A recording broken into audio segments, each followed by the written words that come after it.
Hello मेरे प्यारे साथियों, आज के वीडियो में हम लोग देखेंगे प्रॉफिट एंड लॉस यानी कि लाभ और हानि से संबंधित कुछ महत्वपूर्ण सवाल को। प्यारे साथियों, आज यहाँ पर हम लोग डिस्काउंट से सवाल को उठाए हैं। ठीक है, तो आज का हमारा पहला प्रश्न है, लिखा हुआ है एक वस्तु का अंकित मूल्य 500 रुपया है, दुकानदार 5% की छूट देता है और फिर भी 25% का लाभ कमाता है, तो वस्तु का क्रय मूल्य क्या होगा आपको बताना है। ठीक है, तो प्यारे साथियों, यहाँ पर इस प्रश्न को बनाने के लिए हम लोग डायरेक्ट ट्रिक का यूज करेंगे। ट्रिक कहाँ पर लगेगा, कैसे लगेगा वो भी सिखाता हूँ। प्रश्न में दिया रहेगा छूट दिया, प्रश्न में दिया रहेगा छूट दिया फिर भी लाभ, छूट देने के बाद भी लाभ जब मिल रहा है, लाभ कमा रहे हैं ना, तब ये नियम लगा देना है। छूट देने के बाद फिर भी लाभ हुआ है, छूट देने के बाद फिर भी लाभ हुआ है, तो ये नियम लगा देंगे। ठीक है, तो इस तरह का प्रश्न में हम लोग डायरेक्ट क्रय मूल्य और अंकित मूल्य का रेशियो निकालेंगे। डायरेक्ट क्रय मूल्य और अंकित मूल्य का रेशियो निकालेंगे। क्रय मूल्य क्या होगा, तो 100 माइनस जितना छूट दिया रहेगा, यानी यहाँ पर प्रश्न में 5% का छूट दिया है, तो 100 में से 5 को घटा दीजिएगा, क्रय मूल्य के सामने लिख दीजिएगा। और अंकित मूल्य में क्या करिएगा, जितना लाभ होगा ना उसे 100 में जोड़ के लिख दीजिएगा अंकित मूल्य के सामने। यहाँ से जरा सा सॉल्व कीजिएगा तो ये 95, ये हो गया 125, ये काटिएगा 5 से दोनों कटेगा 19 मात्रा में, ये काट जाएगा 25 मात्रा में, यानी क्रय मूल्य और अंकित मूल्य का डायरेक्ट रेशियो निकल गया 19:25। प्रश्न में आपको अंकित मूल्य दिया हुआ था 500, अंकित मूल्य कितना है 500, यहाँ कितना है 25, यानी 25 का वैल्यू प्रश्न में 500 रुपया दिया हुआ है। कितना से गुना किए, तो कहिएगा सर 20 से गुना किया। जब 20 से इधर गुना किए तो 20 से इधर भी कीजिएगा। रेशियो का नियम कहता है ना कि जब किसी एक में गुना कीजिए दूसरा में भी गुना करना होगा। जब 25 में 20 से गुना किया तो 500 आ गया, तो 19 में 20 से गुना कीजिएगा 380 रुपया आ जाएगा। यानी क्रय मूल्य पूछा था तो क्रय मूल्य हमारा कितना हो गया 380 रुपया। ये हमारा आंसर हो गया जो आपका ऑप्शन डी में है। क्लियर है प्यारे साथियों, उम्मीद है आपको समझ में आ गई होगी। वीडियो अच्छा लगा है तो लाइक, साथ में कमेंट बॉक्स में एस लिख के टाइप कीजिएगा। चलते हैं अगले सवाल पे।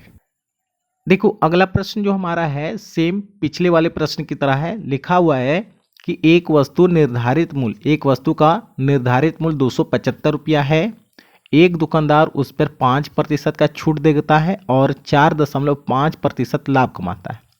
तदनुसार उस वस्तु का वास्तविक कीमत क्या है पूछ रहा है। तो प्रश्न में यहाँ निर्धारित मूल्य की मतलब हो गया यहाँ पे अंकित मूल्य हमारा। ठीक है, कितना है 275 रुपया, 5% का छूट दिया है और 4.5% का लाभ कमाया, यानी छूट देने के बाद भी लाभ कमा रहा है। तो यहाँ इस तरह का प्रश्न में हम डायरेक्ट ट्रिक का यूज करेंगे। ट्रिक क्या होगा हमारा, डायरेक्ट निकलेगा क्रय मूल्य और अंकित मूल्य का अनुपात। ठीक है, क्रय मूल्य कैसे लिखेगा, तो 100 में से छूट को घटा देना है, जितना भी छूट रहेगा 100 में से घटा देना है। यहाँ 5 का छूट था तो 100 माइनस 5 कर दिया, और यहाँ पर क्या करेंगे 100 में जोड़ देना है, जितना लाभ होगा 100 में जोड़ दीजिएगा। ठीक है, इस यहाँ पे सॉल्व कीजिएगा तो ये हो गया 95, ये हो गया 104.5। इसको जरा सा सॉल्व कीजिएगा, ये पॉइंट हटाएंगे, यहाँ पर शून्य बैठ जाएगा। ठीक है, ये 190 हो गया 5 से काटने के बाद, ये हो गया 5 दूनी 10, 5 9 45, यानी इस अनुपात में हो गया। ये क्रय मूल्य मेरा 190 हो गया, अंकित मूल्य 209 रुपया हो गया। ठीक है, प्रश्न में अंकित मूल्य दिया हुआ 275, प्रश्न में 275 अंकित मूल्य दिया हुआ है, तो अंकित मूल्य का तुलना अंकित मूल्य से रेशियोस करेंगे। ठीक है, तो ये आ जाएगा बट्टे में 209, अंकित मूल्य का तुलना अंकित मूल्य से, अब गुना कर देंगे क्रय मूल्य, क्योंकि क्रय मूल्य निकालना है तो 190 का वैल्यू निकालना था, गुना कर दिया। यहाँ से मेरा क्या निकल जाएगा क्रय मूल्य। ठीक है, ये दोनों देखो 11 से कट रही, 11 एकम 11, 11 नमा, ठीक है 99, 11 दूनी 22, 11 पचे 55, ये 19 से ये कट गया 10 मतलब में, अब हो गया यहाँ पे 25 गुने 10 250, यानी क्रय मूल्य कितना हो गया 250 रुपया। ये हमारा आंसर हो गया। प्यारे साथियों, ऑप्शन की बात करें, ऑप्शन ए हमारा इस प्रश्न का सही जवाब हो गया। क्लियर है, वीडियो अच्छा लग रहा है लाइक कर दें और कमेंट बॉक्स में यस लिख के टाइप कीजिएगा। चलते हैं प्यारे साथियों अगले सवाल पे। देखो इस वाले प्रश्न में कहता है कि अंकित मूल्य क्रय मूल्य से 10% अधिक है, अंकित मूल्य पर 10% की छूट दी गई है, इस प्रकार बिक्री में क्या होगा विक्रेता को पूछा है।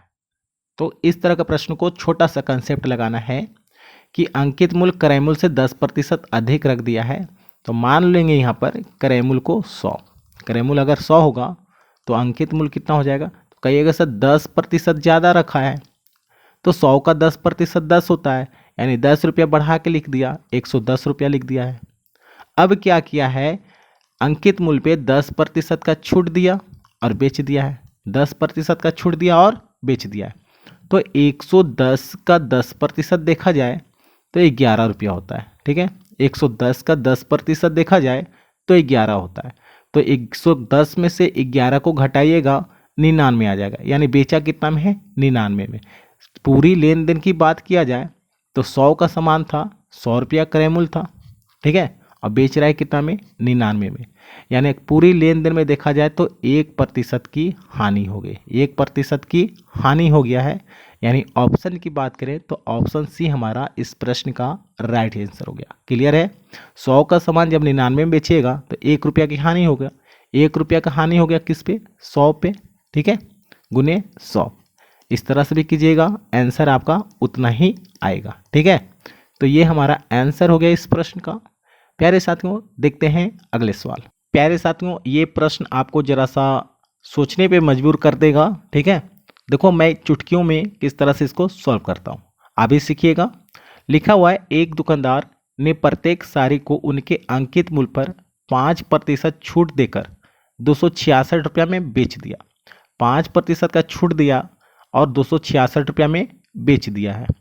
यदि उसने उन पर छूट ना दी होती तो उनके लागत मूल्य पे 12% का लाभ होता। जब कोई छूट ना दिया होता, डायरेक्ट अंकित मूल्य पे बेचा जाता तो 12% का लाभ मिला होता। तद अनुसार प्रत्येक साड़ी का लागत मूल्य पूछा है, यानी कि यहाँ पर क्रय मूल्य की बात हो रही है। ठीक है, तो कंडीशन जरा देखिए, बोला 266 रुपया में बेचा है 5% की छूट देके। तो देखो यहाँ पर डायरेक्ट हम मैं सिखाता हूँ। यहाँ पर अगर अंकित मूल्य 100 होगा तो बेचेगा कितना पे? 95 पे। ठीक है, अगर बोला प्रश्न में लागत मूल्य, मतलब कि कहने का मतलब है यहाँ साफ साफ लिख दिया, उनमें लागत मूल्य पे 12% का लाभ कब हो रहा है? जब कोई छूट ना दिया होता, यानी अंकित मूल्य पर ही बेचा जाता तो कितना का लाभ होता? 12% का। तो लाभ यहाँ नहीं हमेशा क्रय मूल्य पे होता है। तो मान लो अगर क्रय मूल्य 100 होगा, अगर 12% का लाभ हो रहा है तो 112 में बेचेगा। ठीक है, लेकिन यहाँ पर ये विक्रय मूल्य ना मान के हम अंकित मूल्य क्यों मान रहे हैं? क्योंकि बोला कि कोई छूट ना दी होती, जब कोई छूट ना दी होती यानी अंकित मूल्य पर ही बेचेगा, यानी विक्रय मूल्य और अंकित मूल्य समान होगा, तो यहाँ पर 112 पे बेचा। ठीक है, अब देखो मैं कर क्या रहा हूँ, देखने की कोशिश कीजिएगा। ये आपको 266 में बेचा, 266 में कब बेचा?